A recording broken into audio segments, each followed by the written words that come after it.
আবারও আলোচনায় বিদ্রোহী নারী ফুটবলাররা। পিটার বাটলারের প্রাথমিক দলে নেই কোচ বিদ্রোহে জড়িত 10 ফুটবলার। সাবিনা সানজিদা সহ ভুটান লিগে খেলতে যাওয়া এই ফুটবলারদের দলে রাখেনি কোচ। ভুটান লিগ স্থগিত হয়ে যাওয়ায় অনেকটাই কঠিন হয়ে গেল সাবিনাদের জাতীয় দলে জায়গা পাওয়াটা। চূড়ান্ত দল ঘোষণা করা হবে 20 থেকে 25 মে। সবকিছু ঠিক থাকলে 27 মে জর্ডানের উদ্দেশ্যে দেশ ছাড়বে বাংলাদেশ দল। আরও একটি আন্তর্জাতিক টুর্নামেন্টের আগে আলোচনায় বিদ্রোহী ফুটবলাররা। সামনে আছে এশিয়ান কাপ বাছাই। এর আগে বাছাই পর্বের প্রস্তুতির জন্য জর্দানে ত্রিদেশীয় টুর্নামেন্ট খেলবে বাংলাদেশ জাতীয় নারী ফুটবল দল।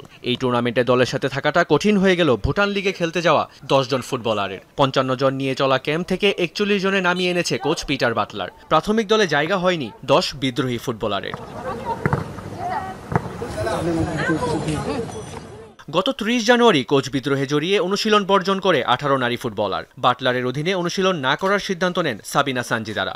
অবসর নেয়া, ক্যাম্প ছেড়ে চলে যাওয়া সহ আরও অনেক কথাই ভেসে আসে তাদের কাছ থেকে। দিনে দিনে আরও ঘোলা হয় সেই জল। 6 এপ্রিল থেকে শুরু হয়েছে বাছাইয়ের প্রস্তুতি। ক্যাম্পে ডাকা হয় বিদ্রোহীদেরও। তবে সাবিনা, ঋতুপর্ণা, মনিকা ও সুমাইয়া 5 এপ্রিল বাফুফেতে এসে সভাপতি তাবিত আওয়ালের সাথে দেখা করে চলে যান ভুটান লিগে খেলতে।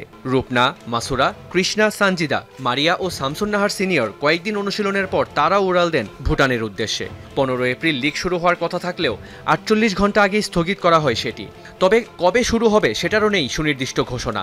তাই সেই লিগে খেলতে যাওয়া 10 ফুটবলারকে পরখ করে দেখার সুযোগ পাচ্ছে না বাফুফে। 2 সপ্তাহ অনুশীলনের পর স্কোয়াড থেকে ছাঁটাইয়ের খাতায় নাম লেখান সাবিনা, সানজিদা, সুমাইয়া সহ আরও 6 বিদ্রোহী ফুটবলার। ফিটনেসে যাদের ঘাটতি দেখতে পেয়েছেন তাদের বাদ দিয়েছেন কোচ।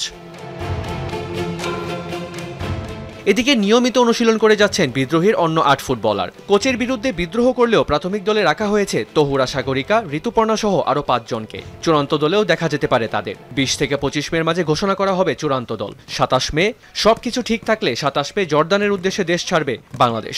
আম্মানে 31 মে জর্দান এবং 3 জুন প্রতিপক্ষ ইন্দোনেশিয়া। এরপর মায়ানমারে 29 জুন শুরু এশিয়া কাপ বাছাই। স্বাগতিক দেশ ছাড়াও প্রতিপক্ষ বাহরাইন ও তুর্কিমেনিস্তান। মেহেদি রিয়ান, যমুনা স্পোর্টস।